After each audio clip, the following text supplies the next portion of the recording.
Hermanos, hermanas, compañeros y compañeras, hablando de estas cosas, la mentira, el engaño, el fraude y el robo, a nadie le queda la menor duda que son perjudiciales.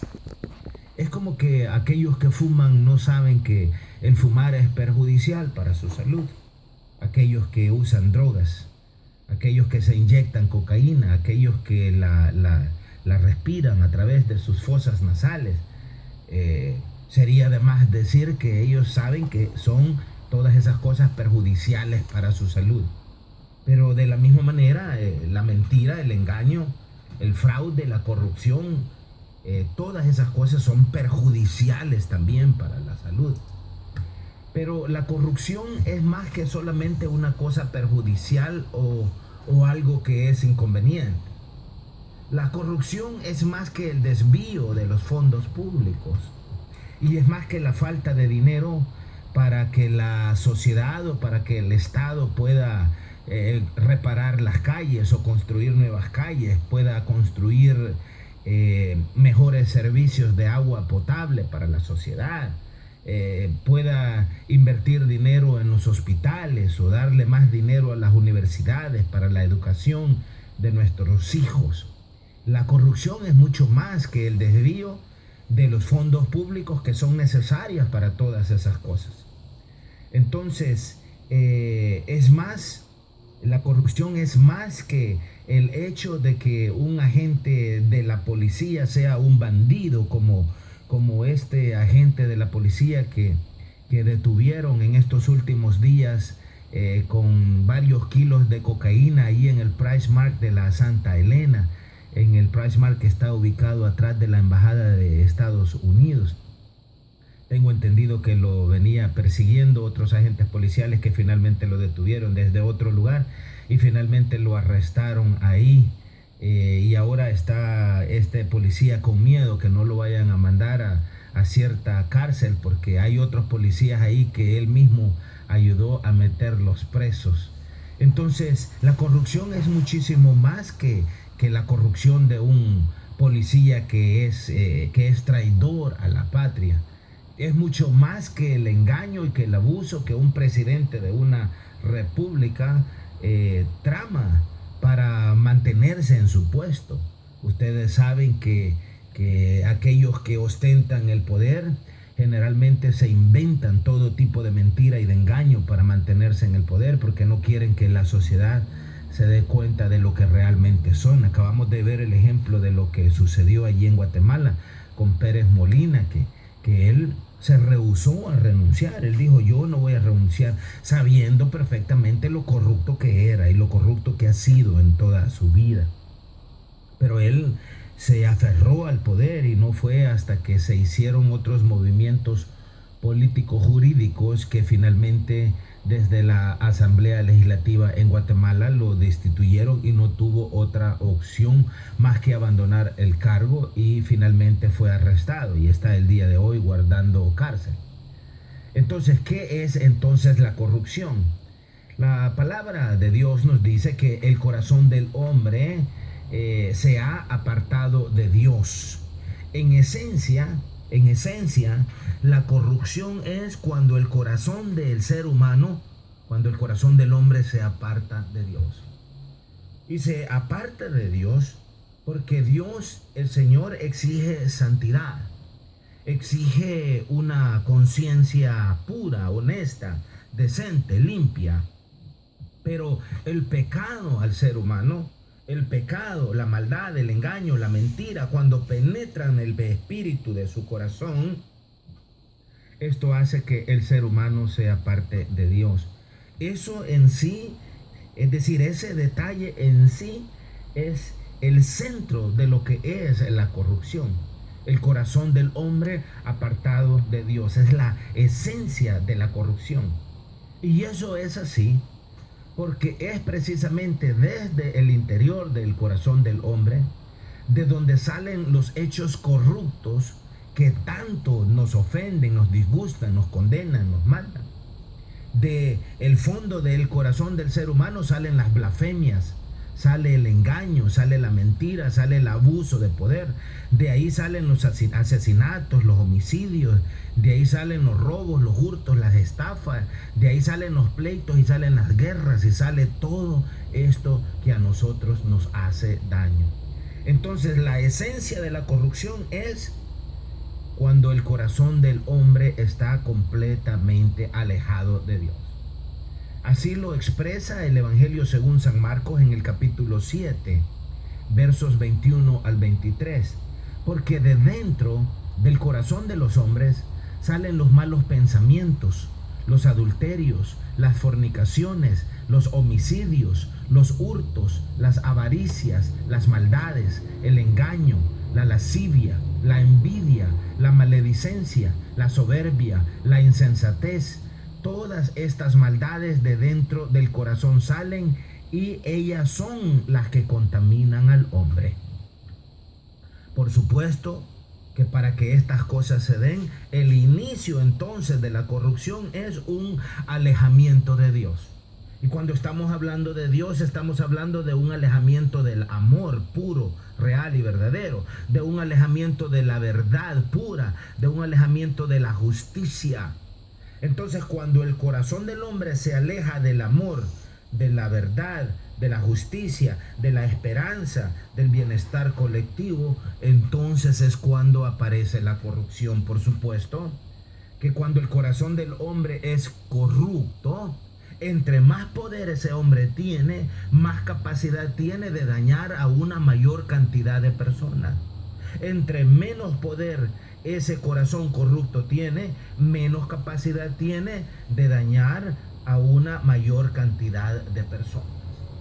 El profeta Miqueas en el capítulo 3 nos dice, hablando precisamente sobre el castigo a los corruptos. Recuerde usted que hablar de corruptos y hablar de corruptores estamos también hablando de las mismas cosas. No crea usted que no hay un castigo en el futuro para todos aquellos que toman el camino de la corrupción. Y la corrupción en el amplio sentido de la palabra, como vuelvo y le repito, el pecado en el corazón del hombre es corrupción. Es decir, hay diferentes niveles de corrupción, pero si yo le pregunto a usted, ¿qué pesa más? 1000 libras de aire o 1000 libras de hierro, ¿qué usted me va a responder? 1000 libras de aire o 1000 libras de hierro. Usted conoce la respuesta. 1000 libras de hierro o 1000 libras de aire pesan exactamente lo mismo. 1000 libras son 1000 libras. Y el pecado de la corrupción, el tema de la corrupción, ya sea corrupción pequeña, mediana o grande, corrupción es corrupción. Y en Dios, en el Señor, no cabe ningún tipo de corrupción, cualquiera que sea el tamaño de esta. Entonces les comentaba, el profeta Miqueas en el capítulo 3 nos dice, entonces dije, escuchen gobernantes de Jacob. ¿Qué le parecería si lo traemos al presente? ¿Qué tal si el profeta Miqueas nos dice, escuchen gobernantes de El Salvador? O escuchen gobernantes de Guatemala, o de Honduras, o de México, o de Latinoamérica, o gobernantes del mundo. Autoridades del pueblo de Israel. ¿Qué tal autoridades del pueblo de El Salvador? Escuchen gobernantes de El Salvador, autoridades del pueblo de El Salvador. Usted lo puede ahí leer en Miqueas 3. Estoy por supuesto cambiando el nombre de Jacob o de Israel al nombre de El Salvador. ¿Acaso no les corresponde a ustedes conocer el derecho? Es decir, pregunta el profeta, ¿es que no están obligados ustedes a conocer la justicia? ¿No están obligados ustedes a conocer la verdad? ¿A conocer el juicio? ¿A conocer las cosas como realmente son? Eso es lo que está preguntando el profeta. Ustedes odian el bien, lo señala con el dedo y les dice, ustedes odian el bien y aman el mal. ¿Por qué les dice eso el profeta?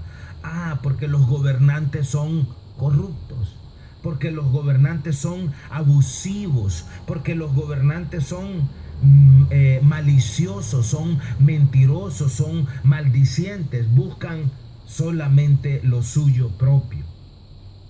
A mi pueblo le arrancan la piel del cuerpo y la carne de los huesos. Ustedes se devoran a mi pueblo, le arrancan la piel, le rompen los huesos, lo descuartizan como carne para la olla, como carne para el horno. Vea usted lo que está pasando en El Salvador. ¿Se ha dado cuenta? Y no quiero ser gráfico ni ofensivo con ninguno de ustedes en esto, pero se ha dado cuenta la cantidad de cuerpos mutilados que están apareciendo. Hace poco aparecieron inclusive 2 agentes de la policía descuartizados, sus cuerpos hechos pedazos en unas bolsas. De esto está hablando la palabra del Señor. Ustedes se devoran a mi pueblo, le arrancan la piel, le rompen los huesos, lo descuartizan como carne para la olla, como carne para el horno. Ya le pedirán auxilio al Señor. Es decir, en estos momentos, aquellos que están en el poder y aquellos que robaron en el pasado se sienten protegidos por el Señor dinero que le robaron al pueblo. Pero va a llegar el momento, y ahí lo profetiza la Escritura, cuando ya le pedirán auxilio al Señor, pero Él no les responderá. Esconderá de ellos su rostro, porque hicieron lo malo, hicieron lo malo. Esto es lo que dice el Señor contra ustedes. Ustedes son los gobernantes corruptos. Esto es lo que dice el Señor contra ustedes. Y es que ustedes saben que los gobernantes corruptos también hacen uso, tristemente, de profetas corruptos. Y a los profetas corruptos, a los pastores corruptos, a los, entre comillas, siervos de Dios corruptos, el Señor también los condena. Y es por eso que dice, esto es lo que dice el Señor contra ustedes: profetas que descarrían a mi pueblo, con el estómago lleno invitan a la paz, con el vientre vacío declaran la guerra. Por tanto, tendrán noches sin visiones, oscuridad sin presagios. El sol se ocultará de estos profetas, el día se les volverá tinieblas. Los videntes quedarán en vergüenza, los adivinos serán humillados. Dios les tapará la boca, pues no les dará respuesta. Yo, en cambio, estoy lleno de poder, lleno del Espíritu del Señor y lleno de justicia y de fuerza, para echarle en cara a Jacob su delito, para reprocharle a Israel su pecado. El gobierno corrupto, causa de la caída de Sión. Escuchen esto ustedes, gobernantes del pueblo de Jacob y autoridades del reino de Israel, que abominan la justicia y tuercen el derecho, que edifican a Sión con sangre y a Jerusalén con injusticia. Sus gobernantes juzgan por soborno, sus sacerdotes instruyen por paga y sus profetas predicen por dinero. Para colmo, se apoyan en el Señor diciendo: ¿no está el Señor entre nosotros? No vendrá sobre nosotros ningún mal. Por lo tanto, por culpa de ustedes, Sión será como un campo arado, Jerusalén quedará en ruinas y el monte del templo se volverá un matorral. Escuche usted lo que le sucede a las naciones que son gobernadas por gente corrupta. Israel, ¿por qué terminó Israel pagando tan caro su pecado? No hablo de Israel, hablo del pueblo. Porque los gobernantes, los reyes que Israel tuvo fueron corruptos. Fueron gente que le dio la espalda al Señor. Los profetas de Israel fueron corruptos, se dejaron comprar por los gobernantes corruptos. Y al final, el pueblo en su conjunto terminó siendo destruido. Ustedes saben que en cuanto al pueblo de Israel, dejó de existir como nación en el año 70 de nuestra era, cuando el emperador romano Tito invadió y destruyó a Jerusalén y expulsó a los judíos de aquella tierra que el Señor Dios les había entregado milenios atrás. Entonces no fue hasta el 14 de mayo de 1948 cuando, por decreto de las Naciones Unidas, Israel vuelve a convertirse en una nación, que es la moderna nación de Israel que nosotros tenemos el día de hoy.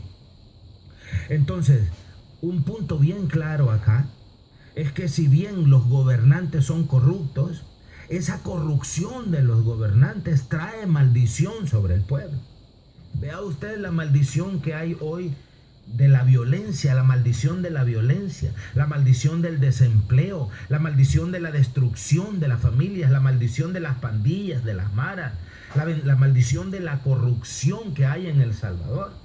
¿Quién sufre toda esa maldición? La está sufriendo el pueblo salvadoreño. ¿Y por qué? ¿Es el pueblo el que se roba los millones? ¿Es el pueblo el que se robó la telefonía? No. ¿Es el pueblo el que se robó la electricidad? No. ¿Es el pueblo el que mal administra los recursos del agua? No. ¿Es el pueblo el que no paga los impuestos? No. ¿Es el pueblo el que hace elusión y evasión fiscal? No. Pero, ¿y si no es el pueblo? ¿Por qué entonces al pueblo le toca vivir como vive? ¿Por qué le toca al pueblo vivir en esa desesperanza, en esta inmundicia, en esta oscuridad, en esta corrupción? Porque quienes gobiernan y quienes tienen el poder y quienes practican esta corrupción, esa maldición que traen sobre ellos cae también sobre la población. Existió un tiempo cuando no existía, valga la redundancia, ninguna corrupción en el corazón del ser humano. Nuestros primeros padres fueron creados perfectos. Fueron creados, nos dice la palabra divina, a imagen y a semejanza de Dios. Gozaban de una perfecta comunión con el Señor. A diferencia del resto de la creación, al ser humano, el Señor Dios le dio un libre albedrío. Es decir, le dio la capacidad de escoger entre el bien y el mal. Dicho de otra manera, le dio al hombre la capacidad de escoger a quién quería el ser humano dar su lealtad. El Señor Dios le encargó al hombre, por supuesto, algunos trabajos agradables. También le dio la oportunidad para probar su lealtad con él. Y una de las cosas que el Señor le dijo a Adán y a Eva es que les mandó a que no comiesen del árbol de la ciencia del bien y del mal. Pero también les advirtió que si ellos escogían desobedecer y comer del fruto del árbol del bien y del mal, Él les dijo que la paga de ese pecado o del pecado iba a ser la muerte. En Génesis capítulo 2, versos 15 al 17, podría usted leer de eso. En el libro de Romanos, en el capítulo 6, verso 23, se nos dice, porque la paga del pecado es muerte, mas